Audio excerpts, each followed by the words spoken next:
Mga minamahal kong kababayan, kapwa Pilipino, dito sa bansang Pilipinas at maging sa ibayong dagat, ako po ay bumabati ng ika-124 na kaarawan ng kalayaan ng ating bansang Pilipinas.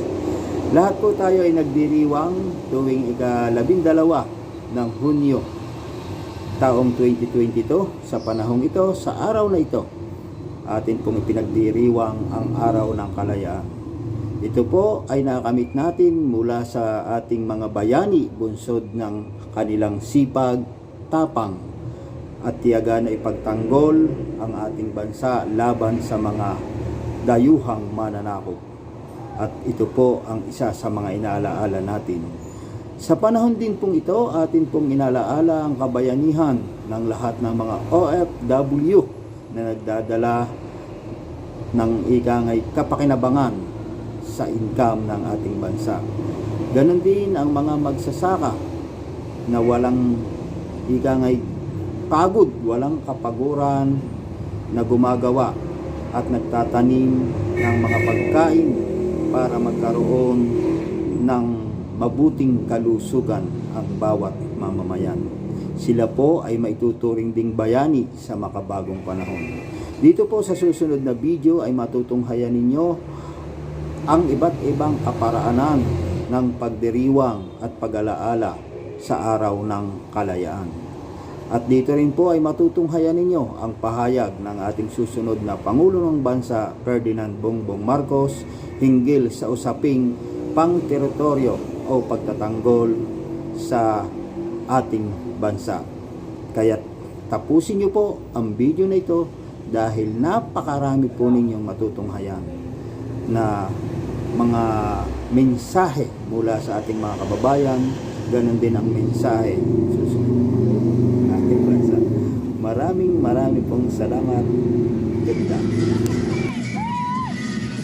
From cultural performances by festive dancers from Cebu to the Filipino street food vendors of So Sarap NYC, Filipinos on the East Coast are back on the streets of New York City to celebrate the 124th anniversary of the Declaration of Philippine Independence from Spain on June 12, 1898. This after 2 years of virtual celebrations due to the pandemic. Over 120 contingents parading down Madison Avenue, showing off their best costumes, their best dance moves that really portray the culture, the Philippine culture, the beautiful Philippine culture that we have. Sineselebrate natin the spirit of the Filipino people, tsaka yung as our determination to succeed, and also to express our brotherhood and the strength of our community, especially here in the United States. The annual Independence Day Parade stretches from 38th to 25th Streets along Madison Avenue in Manhattan on the first Sunday of June.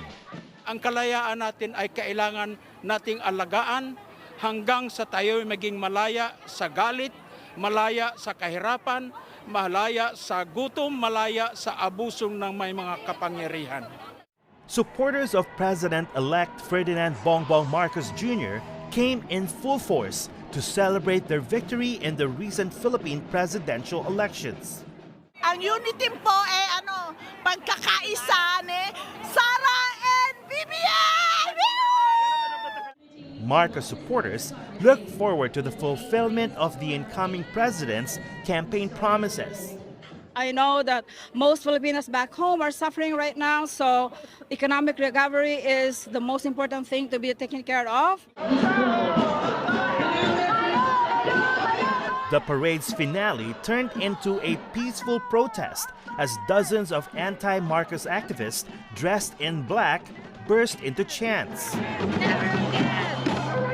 Never again! Marcos pa rin!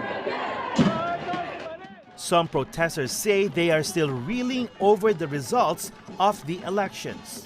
Up till now, there's still doubt, and there's a lot of questionable things about the results of that election.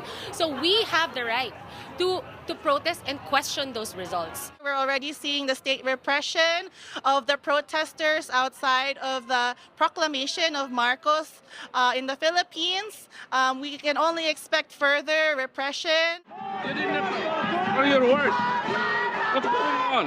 Protesters were urged to leave the grandstand area after organizers claimed that Malaya movement violated no anti-government placards or negative chanting signed by all parade attendees.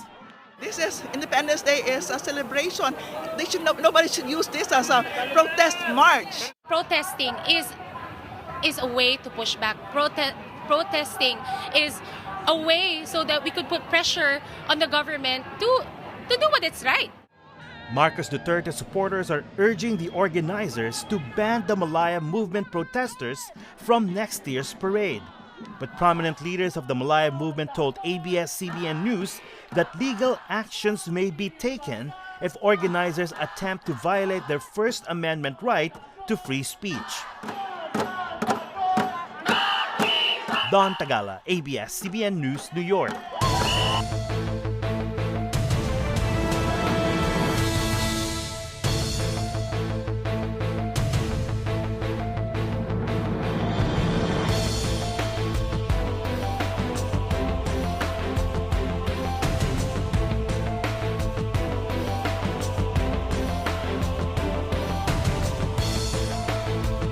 Kapwa nangako ang Estados Unidos at China na palalakasin nila ang ugnayan sa Pilipinas sa ilalim ng Administrasyong Marcos. Pero para kay President-elect Bongbong Marcos, malinaw na kailangang manindigan ng bansa pagdating sa issue ng West Philippine Sea at 2016 arbitral ruling.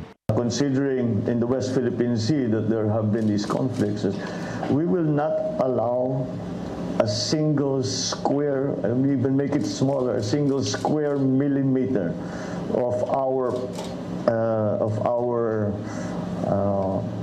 maritime, coastal, and up to our 200 kilometers rights to be trampled upon. Mas matapang ang naging pahayag ng President-elect kumpara sa mga una niyang naging posisyon noong kampanya na aniya mas mabuti na raw na patuloy na lang kausapin ang Beijing. Naniniwala ang isang propesor at presidente ng Philippine Association for Chinese Studies na halos magiging pareho ang estratehiya ni Marcos at Pangulong Rodrigo Duterte. Yes, there will be a lot of continuities in terms on how to approach China. But President-elect Marcos will promote his own brand of dealing with China. So they will open many channels of communication for pragmatic cooperation. They will explore avenues where both countries will cooperate in order to achieve mutual benefits in the West Philippine Sea.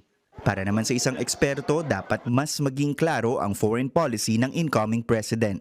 Marcos Jr. should play his cards well in engaging with China and the United States. His actions must be erudite and strategic at the same time. We're not seeing that it should be a carbon copy of what President Duterte has done so far. We wanted to see the specific actions on how to implement the independent foreign policy. Nagpapasalamat naman si dating Foreign Affairs Secretary Albert Del Rosario sa naging pahayag ni Marcos sa West Philippine Sea at Arbitral Award. Si Del Rosario ang isa sa mga nanguna sa The Hague noong panahon ni dating Pangulong Noynoy Aquino. Ayon pa kay Del Rosario, bagamat nasa tamang simula si President-elect Bongbong Marcos pagdating sa issue ng West Philippine Sea, may ilan pa siyang rekomendasyon para sa bagong leader. Una, kailangang igiit ang arbitral ruling sa UN General Assembly. Pangalawa, kunin ang suporta ng mga kaalyadong bansa at patuloy na bumuo ng credible defense system para mas lalong maproteksyonan ang ating teritoryo. Tristan Odalo, CNN Philippines.